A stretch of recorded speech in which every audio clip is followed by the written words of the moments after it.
Welcome to my YouTube channel. This is an Islamic channel. Mobile پہ بھی پڑھ سکتے ہیں, زبانی جب پڑھ سکتے ہیں, قرآن سامنے رکھا ہوا ہے لیکن آپ زبانی پڑھ رہے ہو تو موبائل پہ کیوں نہیں پڑھ سکتے؟ لیکن ثواب زیادہ مصحف میں پڑھیں, اس کی الگ برکت ہوتی ہے. جتنا پروٹوکول دیں گے قرآن کو اس کی اتنی برکتیں زیادہ ہوں گی. لیٹ کے تلاوت بھی جائز ہے نا, لیکن بیٹھ کے کریں گے تو زیادہ ثواب ملے گا. بغیر وضو کے بھی جائز ہے, وضو کر کے کریں گے تو اور زیادہ عزت دے رہے ہیں. تو بغیر مصحف کے زبانی بھی پڑھ سکتے ہیں, لیکن قرآن سامنے رکھیں گے تو اور زیادہ اس کی اہمیت ہوگی اور آپ کے دل میں بھی اس کی عزت بیٹھے گی. دیکھو دین میں نا اپنے مزاج کو مت داخل کیا کرو. بعض دفعہ انسان کے اوپر کوئی اس کا اپنا دل چاہ رہا ہوتا ہے کہ ایسا ہونا چاہیے. یہ دیکھو شریعت میں کیا ہے. اب جب موبائل میں قرآن پڑھنا جائز ہے تو جائز ہے نا, اس میں کیا ہے.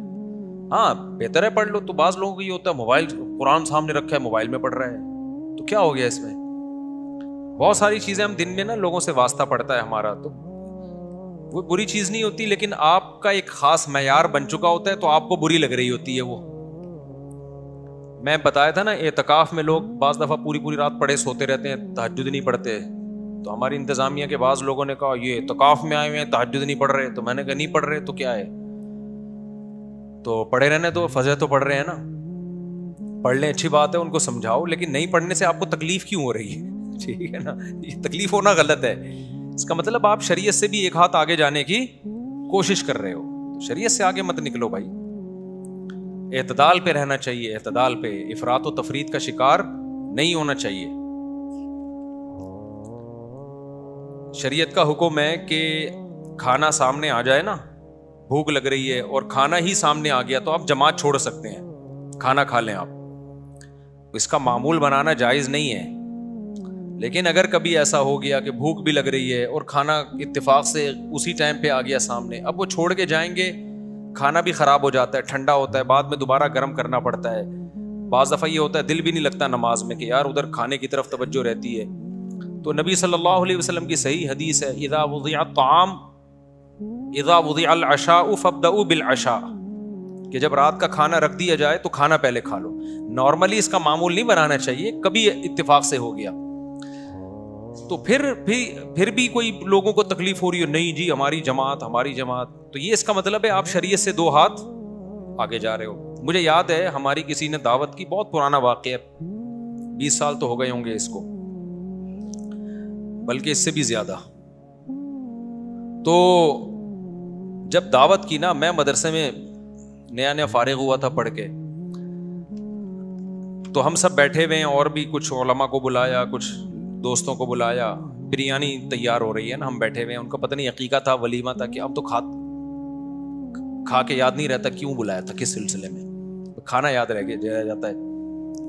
اب ہم جب بیٹھے ہوئے ہیں تو اتفاق سے کھانا پکنے میں گھر کی خواتین کھانا پکا رہی تھی, دیر ہو گئی. اب جب گرم کھانا لا کے, سالن بھی تھا اس میں, بریانی بھی تھی, دسترخوان پہ رکھا ہے, ادھر ایک دم اذان. اب مجھے پتا ہے کہ یار ایسے موقع پہ آپ کھانا چھوڑ کے چلے جاؤ نا, گھر کی خواتین کو بہت تکلیف ہوتی ہے, کیونکہ مسجد بھی تھوڑا سا دور تھی, کم از کم 10 منٹ تو لگتے پہنچنے میں. پھر وہاں فرض پڑھتے, پھر 2 سنت مؤکدہ پڑھ کے واپس آتے, 10 منٹ اور, تو کم از کم آدھا گھنٹہ تو گیا. آدھے گھنٹے کے بعد کھانے میں یہ ذائقہ نہیں رہتا, اور جن کو بھوک لگ رہی ہوتی ہے وہ بھی انتظار میں بیٹھے ہوئے, ان کو بھی تکلیف ہوتی ہے. تو گھر کی خواتین کی بھی محنت ضائع ہوتی ہے. اب وہ بیچاریوں سے دیر ہو گئی نا, ان کا جان کی نیت تو نہیں تھی. میں نے مسئلہ بھی سنا ہوا تھا, مجھے پتا تھا کہ شریعت کا حکم ہے کہ جب ایسے اتفاق ہو جائے تو پھر کھانا کھا لو آرام سے. پھر جماعت کو مؤخر, جماعت کی بڑی حیثیت ہے اسلام میں, لیکن جہاں اللہ نے گنجائشیں دی ہیں تو وہ تو پھر اللہ کو سے آگے نہ نکلو نا. اب میں نے وہاں کہہ دیا, میں نے کہا نہیں اب کھانا کھائیں گے آرام سے. اچھا اس میں بھی بعض لوگ یہ کر رہے ہوتے ہیں, جماعت نکل رہی ہے جلدی لکھاؤ, یہ غلط ہے. پھر یہ بھی غلط ہے. جب کھا رہے ہو تو پھر تسلی سے کھاؤ, قضا نہ ہونے دو. اتنا تسلی نہیں کہ قضا ہو جائے, قضا کرنا تو کسی قیمت پہ جائز نہیں ہے. لیکن اب شروع کر دیا تو گھڑی دیکھنا, یہ بھی میزبان کے لیے یہ عمل بھی تکلیف دہ ہوتا ہے. یار ہم تو 1 مہینے سے دعوت کا کہہ رہے تھے, اب جب غلطی ہو گئی ہم سے, دیر ہو گئی ہم سے, یار اب آپ یا تو کھا لو یا چھوڑ کے چلے جاؤ, نہ ادھر کے نہ ادھر کے. میں نے مسئلہ بتایا, لوگوں کو میں نے کہا بھائی اس بارے میں صحیح حدیث ہے, ہم نے علماء سے سنا ہے, مفتیان کرام سے سنا ہے, جب کھانا آ گیا ہے تو اب میزبان کا بھی اکرام ہے. ہم کوئی عادت تو نہیں ہے نا جماعت چھوڑنے کی, سب ماشاءاللہ جماعت سے نماز پڑھنے والے لوگ تھے. میں نے کہا اب کھا لیں آرام سے. نہیں جی جماعت نہیں ہماری. ایک نے کہا میری تکبیر اولیٰ اتنے عرصے سے نہیں چھوٹی, دوسرے نے یہ کہا, انہوں نے کہا, کیونکہ سارے نیک لوگ تھے نا, تو مسئلہ تو نیک لوگوں کے ساتھ ہی زیادہ, یعنی بعض دفعہ, ہمیشہ نہیں. میں کہہ رہا ہوں یار کھا لو, کہہ رہے نہیں بھائی ہم کیسے چھوڑ سکتے ہیں. تو مجھے لگا کہ اپنا مزاج جو ہے نا, مزاج اور ریکارڈ بنانا کہ ہم جماعت نہیں چھوڑتے, یہ ریکارڈ کی زیادہ ویلیو ہے, شریعت دوسری طرف ہے. تو یہ غلط ہے. سمجھتے ہو کہ نہیں سمجھتے ہو؟ ایسے موقع پہ بھائی میزبان کا دل رکھنا زیادہ بہتر ہے. لیکن کبھی کبھار ہی ہو, ایسے پوستی بن کے روزانہ کھانا ہی اس ٹائم پہ پکوا رہے ہو تو غلط ہے. عبداللہ بن عمر رضی اللہ تعالیٰ عنہ بہت نیک بزرگ صحابی تھے. ان کے بارے میں ہوتا ہے کہ ادھر اقامت ہو رہی ہوتی تھی اور بعض دفعہ گھر میں کھانا پکنے میں دیر ہو گئی اور کھانا سامنے لا کے رکھا, تو بھوک بھی سخت لگی ہوتی تھی, تو اقامت ہو رہی ہوتی تھی اور آپ کھانا کھا رہے ہوتے تھے. لیکن اس کا معمول نہ بنائیں. اور اگر ایسی پرابلم نہیں ہے, بہت زیادہ بھوک نہیں ہے اور کھانے کا خراب ہونے کا بھی خطرہ نہیں ہے, تو پھر نماز ہی پہلے پڑھیں آ کے.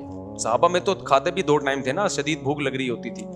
تو خلاصہ یہی ہے کہ شریعت سے آگے نکلنے کی کوشش نہ کریں. جہاں اللہ میاں نے جو کہہ دیا اس کو اسی طرح کر لیا. نفلی روزہ توڑنا, بعض دفعہ کوئی آپ کا بہت قریبی دعوت کرتا ہے تو پھر سنت ہے ایسے موقع پہ اس کا دل رکھنے کے لیے, اگر آپ نے روزہ رکھا ہوا ہے نا نفلی, تو آپ توڑ دیں روزہ. وہ آپ کے بہت ہی قریبی ہیں, ماموں ہیں, چاچو ہیں, آپ کی والدہ ہیں, آپ کہیں سے آئے تھے, آپ کی والدہ نے کوئی اسپیشل کھانا بنا لیا اس دن, آپ نے کہہ دیا میرا روزہ ہے. اب والدہ کا دل ٹوٹتا ہے, باپ کا, ماموں کا, چاچو کا, یہ جو مقدس رشتے ہیں, یا کوئی بہت ہی قریبی دوست ہے آپ کا, تو ایسے موقع پہ شریعت نے کہا بھائی نفلی روزہ ہے تو اس کو توڑا جا سکتا ہے. لیکن احناف کے نزدیک بعد میں قضا کی جائے گی. دیگر ائمہ کے نزدیک قضا نہیں ہے, لیکن احناف کے نزدیک بعد میں قضا ہے, کیونکہ امام حنیفہ کہتے ہیں یہ بھی نظر یہ فعلی ہے. منت جیسے زبان سے مانی جاتی ہے تو عمل سے بھی ہوتی ہے. تو جب کوئی عمل جب تک شروع نہیں کیا وہ لازم نہیں ہوتا, لیکن جب شروع کر دیا تو اس کو کمپلیٹ کرنا لازم ہے. تو یہاں آپ نے توڑا ہے شریعت کی وجہ سے, لیکن کمپلیٹ کرنا پڑے گا, کیونکہ لا تبطلوا اعمالکم, قرآن کہتے ہیں اپنے عمل کو ضائع مت کرو. تو یہ بعد میں قضا کر لیں اس طرح. سمجھتے ہو کہ نہیں سمجھتے ہو؟